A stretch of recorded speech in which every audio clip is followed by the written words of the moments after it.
Hello, I'm David Buckland and welcome to this week's Video Insight. Today I'm being accompanied by Gary Rollo, Portfolio Manager for the Montgomery Small Companies Fund. And certainly what a great start to 2023 it's been. Gary, we've seen the pull-up effect from China with the opening, and we've seen copper, for example, jump, I think, about 30% to $4.20, $4.25 a pound just in the last 4 months. Tell us about the opening of China and the pull-up effect for the resource sector that makes up approximately a quarter of your index. Okay, thanks, Buck. Yeah, absolutely. China is now part of the reopening agenda for investors. That's a positive. China's zero COVID policy had been a big negative headwind for the resources sector and copper in more specifically. So we've seen some of the elements of China opening up, and we've seen the copper price respond. We think copper is particularly interesting as it's been one of the areas of the market where we should have seen decarbonisation type investors move to that sector, but they've been put off with the headwinds associated with China being closed because of its zero COVID policy. So copper looks to us to be very investable here at the moment. And a couple of the stocks that have done so well or may have a very exciting outlook in the foreseeable future, Gary? Well, in our portfolio exposures, we're overweight industrial metals, and embedded in that are 3 copper stocks that we've had in the portfolio for some time. The biggest of which is Sandfire. It's a big liquid go-to copper stock. Whilst that has attractive fundamentals in the medium term, we think it's also benefiting from the fact that BHP's taken over Oz Minerals, and Sandfire is the next go-to copper stock on the ASX. So there's a heap of money that's in Oz Minerals that's probably looking still to play copper, and Sandfire will obviously be a beneficiary.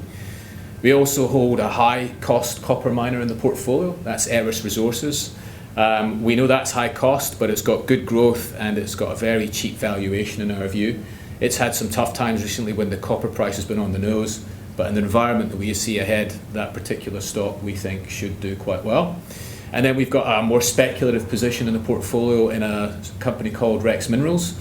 They are a developer, not a producer, but we think given the landscape for copper, we think it's appropriate to take that type of risk in the portfolio and look further down the value chain for good investment options over the medium to long term, and Rex fits that bill. Thanks, Gary. Now, on to other decarbonisation matters. Electric vehicles. We've obviously seen the lithium price do superbly well in the recent several quarters, and it seems to remain very high. It seems to me that the lithium stocks must be producing oodles of cash flow as we speak.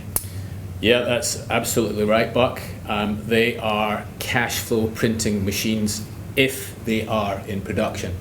One of the key elements to our strategy in focusing on the lithium sector has been to focus on those stocks that are in production, because when lithium prices or commodity prices associated with the sector are high, in our view, the principal beneficiaries are those that are in production. There is no doubt that investors will want to go along the risk curve and play more of those development plays, but in our opinion, many of those got very quickly repriced.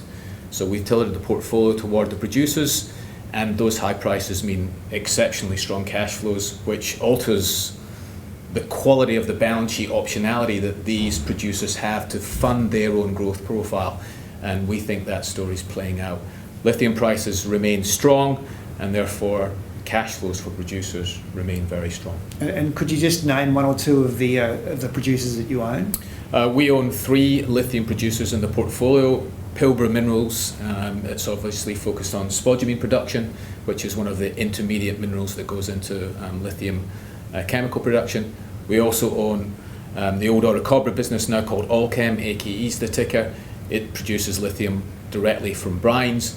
And we've also got IGO with its JV at Greenbushes, and those are 3 very high quality, we believe, lithium producers, and that's the nature of the portfolio positioning at the moment. So just a very quick summary for 2023 with the China opening trade, I guess, that we've experienced over recent weeks. It does look possibly like the worst is behind us. Possibly, but as you know in resources, it's what you don't know that can come along and change your view.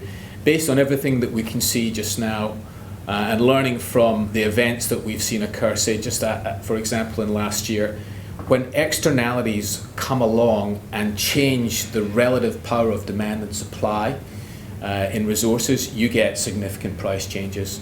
Last year it was all about the demand shock for the lithium names or the supply shock in oil. This year we think that the largest impact, as we can see it today, will be the demand shock on industrial metals, or as we've talked about, copper, with China reopening. And that's how we have set the portfolio up in the resources book, taking advantage of what we think are good medium-term fundamentals for some of that decarbonisation pricing that went into lithium, perhaps to arrive into copper. Great. Well, that's all we have time for, ladies and gentlemen. Thanks very much for continuing to follow us on Facebook and Twitter. And Gary, thanks very much for your insights in the China opening story and resources that, as I say, is about 26% of the Small Ordinaries Index.